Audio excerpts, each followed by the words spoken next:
There is a secret hidden in 12 names of the Lalita Sahasranama. Every one of them is rooted in the word Kama, desire. But these names do not describe a romance between two deities. They map the entire journey of a sadhaka. From your very first turning inward to the moment when there is no you left at all. Shri Matre Namaha everyone. I welcome you all to my channel Journey to Inner Light with Shri. Before I begin, I would like to bow down to the divinity within each of you, and I offer my humble prayers to my entire Guru Mandala, and I request them to please guide and lead me through this session. We are in the sacred month of Sawan, the month of the divine union of Shiva and Shakti. And in this month, I want to walk you through 12 names of Lalita Tripura Sundari, all of them rooted in the word Kama. Not as theology, but as a living map of your own spiritual journey. Who do Kameshwara and Kameshwari truly stand for? What does their divine blissful union really mean? And how is their love fundamentally different from every kind of love we have ever known as human beings? These 12 names will take you from the very threshold of the inner temple, where you first remember her, all the way to the final dissolution where you, the sadhaka, the sadhana, and the deity become one. Each name is a stage, and by the end, you will understand why kama, desire, is not the obstacle on this path. It is the path itself. Stage 1, the threshold. Name 17, Vadana Smara Mangalya Grihatorana Chillika. Her eyebrows are the auspicious threshold arch of Smara's palace. Smara is Kamadeva, the god of desire himself. And notice this carefully. Even the god of desire dwells in a palace whose entrance is formed by her eyebrows. This is not any ordinary home. This is the palace of desire itself. And to enter that palace, you must pass under her gaze. Her eyebrows are the doorway. Kamadeva, the lord of all desire, lives in a palace whose gate is consecrated by the Devi. Now here is the teaching for the sadhaka. The threshold is a space between the outside and the inside, between the world and the sacred. And the tradition tells us something beautiful. Merely remembering her eyebrows is enough to invite auspiciousness. Not a complex ritual, not years of tapas, simple smarana, simple remembrance of her form. When a sadhaka closes their eyes and visualizes her face, the very first thing they cross is this threshold. The journey begins at the doorway of desire, but a desire that is already consecrated by her. We often ask, where do I begin my spiritual journey? And the answer given by our sages is, begin at the threshold. Remember her form. That remembrance is already the first step inside. Consider how different this is from human love. Human love begins with attraction to a face. We see someone and desire arises. But divine love begins with the recognition that her face is not an object to desire. It is the doorway through which desire itself becomes sacred. When you remember her eyebrows, your desire stops reaching outward into the world and begins to turn toward the divine. Stage 2, the stirring. Name 28, Mandasmita Prabhapura Majjat Kamesha Manasa. The mind of Kameshwara drowns in the flood of radiance pouring from her gentle smile. Let us sit with this for a moment. Shiva is absolute stillness, pure consciousness, the desireless one. So what could possibly stir desire in the one who desires nothing? Only one thing, his own reflection.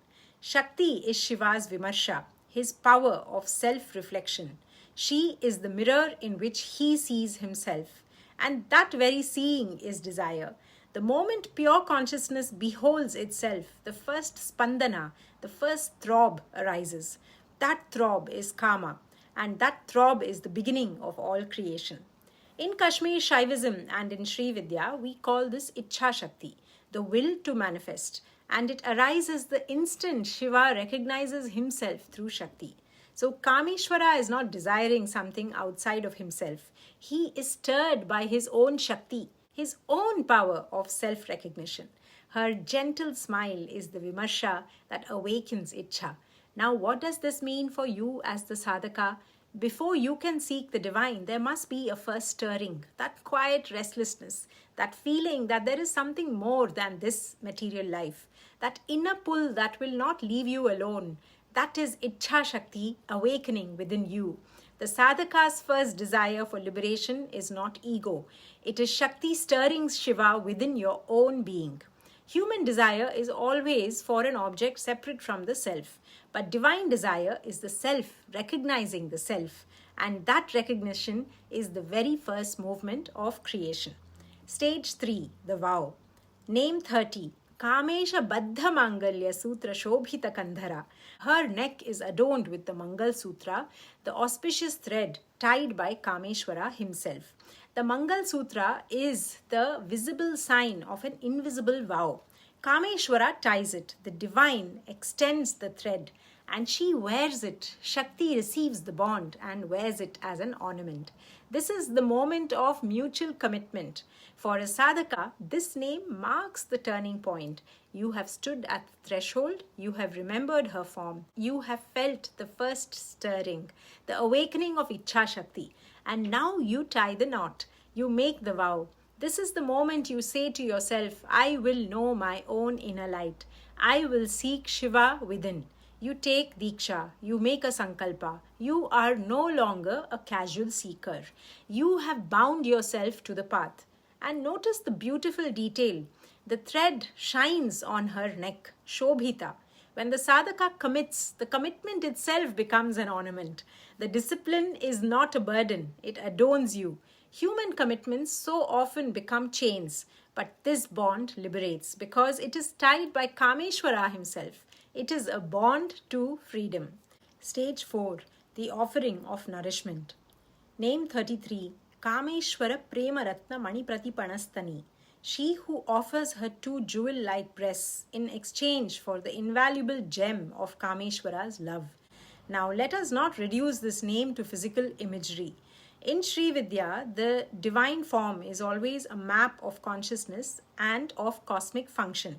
So let us read it properly. Kameshwara and Kameshwari are not 2 separate limited individuals. They are Shiva and Shakti, Prakasha and Vimarsha. Prakasha is pure luminous awareness. Vimarsha is awareness's own inherent power of self-recognition. So what is the Prema Ratna, the invaluable gem of Kameshwara's love? It is consciousness's own love, its intention to manifest. And what is Lalita's response? She offers her 2 breasts. She offers Shakti's abundant power to unfold, to nourish and to return the universe to its source. This is the sacred exchange at the heart of creation. Consciousness loves. It desires to express itself, to shine, to become. And Shakti answers that love by nourishing it into manifestation. Kameshwara offers the gem of his love, and Kameshwari offers her fullness in return. Each gives and each receives. Neither is diminished. Now, her 2 breasts are not merely physical. They signify the paired streams of divine sustenance, the 2 currents by which she nurtures the worlds and her devotees. The tradition understands these 2 streams as Jnana and Ananda, wisdom and bliss. The mother does not merely preserve embodied life. Her milk is the amrita of wisdom, the nectar that matures the soul towards recognition of its own Shiva nature. This is why the maternal interpretation is so central to this name. She feeds us not just to keep us alive, but to awaken us. For the sadhaka, this stage is the great gift of the path. You have felt the stirring, you have taken the vow, and now you are fed. The 2 streams of Jnana and Ananda begin to flow to you. Wisdom so you can clearly see, and bliss so you can endure the journey. The soul turns inward because it is drawn to the mother's breasts. You are not abandoning the world in rejection. You are turning toward nourishment, toward the amrita that only she can give. Human love feeds the body and the emotions and often leaves the soul hungry. Divine love feeds the soul itself with wisdom that dissolves ignorance and bliss that dissolves sorrow. Where human giving always expects something in return, this exchange is complete in itself. He gives the gem of his love. She gives the milk of her grace, and the universe is born of their mutual fullness. Stage 5. The Secret. Name 39. Kamesha Jnata Saubhagya Marda Vorudvayanvita. Her beautiful thighs, the Saubhagya, are known only to Kamesha. Now, this is not about physical privacy. This is about eligibility. This is the secret of Shri Vidya. To truly know Shakti, to know her Saubhagya, her full glory, you must attain Shivatva. You must become like Shiva. The secret of Shri Vidya is not that it is hidden from the public. It is that no one can know it until they have dissolved the ego and stabilized in Shiva consciousness. Only Shiva knows Shakti. If you want to know her, you must become him. And this is spoken directly in the Saundarya Lahari. In Shloka 12, Adi Shankaracharya says, Twadiyam Saundaryam Tuhina Giri Kanye Tulayitum Kavindra Kalpante Kathamapi Virinchi Prabhritayaha Yada Lokat Sukhyat Amara Lalana Yanti Manasa Tapobhir Dushtrapam Api Girisha Sayujya Padavim. Which means, O daughter of the snow-clad mountain, even Brahma and the greatest of poets cannot describe your beauty. The celestial women, simply by contemplating your beauty with single-pointed devotion, attained unity with Shiva, something even rigorous penance cannot easily grant. Do you see the profound teaching here? They did not try to know Shiva directly. They contemplated her and became one with him. Because Shakti is the doorway, and to know her fully is to be Shiva.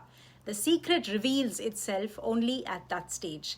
For the sadhaka, this is the long purification. After turning inward, there comes a long period where your vasanas, your mental impressions, your ahankara, your ego, and your conditioning are burned away. You cannot know her while you still cling to the separate self. The beautiful thighs, the generative, creative, life-giving aspect of Shakti can only be known by one who has become Shiva-like, still, pure, desireless awareness. Human knowledge operates from the ego. Divine knowledge requires the ego's dissolution. You cannot study her like a subject from outside. You must become the one subject who is permitted to know her. Stage 6. Resting in Shiva. Name 52. Shiva Kameshwar Ankastha. She who sits on the left lap of Kameshwara. This is the most iconic image of the divine couple. She is seated on him, distinct yet inseparable. They do not sit side by side. They occupy the same seat, the same space. For the sadhaka who has passed through Samhara Krama, meditation now stabilizes. You no longer struggle to reach the divine. You rest in the divine, just as she rests on Shiva's lap. At this stage, the sadhaka experiences the divine not as a distant goal, but as the very ground of their own being. And here is the paradox of this image. She is on his left lap, two forms, but they are one reality. The sadhaka at this stage experiences both the form of the beloved deity and the formless awareness in which the deity appears. Distinction within unity. Human closeness always maintains two. This image holds both, the two and the one simultaneously. If this is resonating with you, please take a moment to like this video, share it with someone on their own journey to inner light, and subscribe to this channel so you never miss another session. Now, let us continue deeper into the inner temple. Stage 7. The eyes that grant everything. Name 62. Kamakshi. She whose eyes are desire itself. She who blesses with just her glance. Her eyes alone grant everything. She merely glances, and the devotee receives more than what was prayed for. This is the power of Kamakshi's gaze. Her eyes are Kama. But this is not wanting. This is the gaze that liberates. When the Divine Mother looks at you, her look itself is the fulfillment of all desires. You do not need to ask. The glance is the boon. For the sadhaka, this is the stage where grace descends. You have done the work. You stood at the threshold, felt the stirring, took the vow, turned inward, purified the ego, and stabilized in the inner rest. And now grace.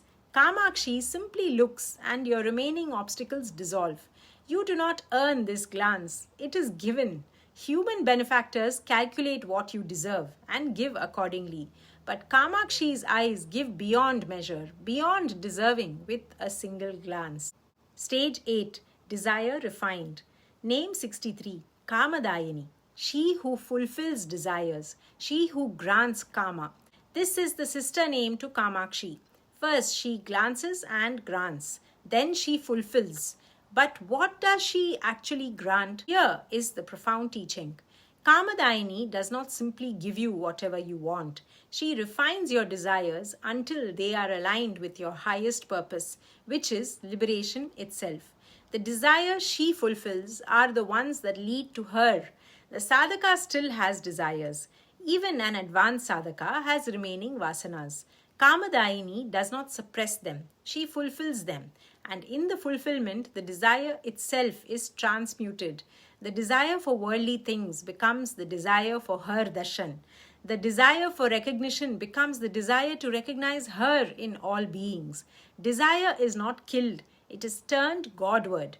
In Shri Vidya, bhoga, enjoyment, and moksha, liberation, are not opposed. She gives both. She is Kama, desire, but as the cosmic force that leads all desire back to its source. You get what you want, and in getting it, you discover you wanted her all along. Human fulfillment leaves a residue of wanting more. Kamadayini's fulfillment burns the wanting itself. Stage 9. The birth of wisdom. Name 77. Kameshwara Mukhaloka Kalpita Shri Ganeshwara. She who by a single glance at Kameshwara's face brings forth Shri Ganesha. Now here is something truly profound. Ganesha is not born of any physical union. He is born of a glance. The moment Kameshwara and Kameshwari look upon each other, the moment Prakasha beholds Vimarsha and Vimarsha reflects Prakasha, from that single loving exchange, Ganesha arises. Ganesha is the fruit of this divine union. He is the refined buddhi, the pure intelligence, born when divine love completes itself. Where there is pure love between awareness and its own self-recognition, wisdom spontaneously flowers. This is why Ganesha is worshipped first, before any other deity, before any undertaking. He is not merely the remover of obstacles. He is the awakened intelligence that sees clearly, that discriminates between the real and the unreal. And that intelligence is itself the child of divine love. For the sadhaka, this stage is the beautiful gift that follows the refinement of desire. Name 63, Kamadayini, refined your longings and turned them Godward. Now, out of that purified love, wisdom is born. The buddhi that was clouded by vasanas becomes luminous. You begin to see things as they truly are. Consider this carefully. Every single name before this one has been about love, desire, remembrance, the vow, nourishment, the secret, union, grace. Now, love gives birth to wisdom. This is the teaching. It is not austerity that awakens the intellect. It is love. When the heart is pure, the mind becomes clear. The Ganesha within you is not separate from her. He is the intelligence that arises the moment your awareness, your prakasha, rests in its own self-recognition, its vimarsha. That is the moment the inner Ganesha awakens. Human intelligence so often is born of fear, the need to survive, to control, to win. This intelligence is born of love. It does not grasp, it sees. And what it sees is the truth of your own divinity. Stage 10. The Queen. Name 233. Mahakamesha Mahishi. The great Queen of Mahakameshwara. Notice the progression from Kamadayini to Mahishi. First she fulfills your desires. Then she enthrones you. The sadhaka who has passed through the refinement of desire and the birth of wisdom is no longer a beggar at the temple door. You are Mahishi, the queen, the empress, ruling alongside the Lord. And this is not egoic grandiosity. The queen does not rule for herself. She rules alongside Kameshwara. Her will is his will. The sadhaka at this stage has attained sahajasthiti, the natural state, where there is no longer a gap between your will and the divine will. You act in the world, but your actions are her actions. Human power seeks to dominate. This sovereignty is complete surrender, which paradoxically results in complete authority. Stage 11, the life pulse. Name 363, Kameshwara Prananadi, the very pulse, the life current of Kameshwara. This name shatters the last illusion. She is not merely with Shiva. She is not merely on his lap. She is his Prananadi, the channel of his life force. Without her pulse, there is no Kameshwara. The Lord of the universe has no existence apart from his Shakti. This is the core non-dual teaching of Sri Vidya. Shiva without Shakti is Shava, a corpse. For the sadhaka, this is the realization of Aham Brahmasmi. Your own consciousness is not separate from the divine consciousness. Just as Shakti is Shiva's very life pulse, the sadhaka's awareness is the divine awareness. There was never a separate you to begin with. The prananadi that flows through you is Kameshwara's own pulse. The sadhaka, the mantra, and the deity are one. In yoga, the prananadi is the subtle channel through which consciousness animates the body. To say she is Kameshwara's prananadi is to say Shakti is what makes Shiva alive, aware and present. And that same Shakti is what animates you. Human love says you are my life as sentiment. This name says it as ontology. It is not poetry, it is the truth. Stage 12. The Moonlight. Name 403, Mahakamesha Nayana Kumuda Hlada Kaumudi. The final name, the moonlight that delights the water lily eyes of Mahakameshwara. The Kumuda, the water lily, blooms only at night, only in moonlight. Kameshwara's eyes are the Kumuda, and her radiance is the Kaumudi, the moonlight that makes them bloom. This is extraordinary. The Supreme Lord, Mahakameshwara, opens his eyes only to her light. Without her, he does not see. Without her, he does not awaken. This is the culmination of the Samhara Krama. The journey that began with her eyebrows as the threshold ends at the Bindu, the dimensionless point where the sadhaka dissolves completely. There is no sadhaka left to see anything. There is only the moonlight of Shakti and the opening of Shiva's eyes in that light. And that opening is your awakening. Now go back to name 28, Mandasmrita Prabhapura Majjat Kamesha Manasa. There, her smile's radiance caused Kameshwara's mind to drown in bliss. Here at the end, her moonlight causes his eyes to bloom. The circle closes. The drowning and the blooming are the same event, seen from two ends of the journey. The sadhaka who entered the threshold at name 17 has now become the moonlight itself. Human love seeks light from the beloved. Here, the beloved is the light in which the Lord opens his eyes. You do not see her, you see by her. Let us pause and see the whole journey. It began with remembrance, her eyebrows as the threshold of the inner temple. Then the first stirring, the self recognizing the self, Ichha Shakti awakening. Then the vow, the commitment to know your own light. Then the offering of nourishment, the exchange where Shakti feeds the soul with Jnana and Ananda as it returns to the Bindu.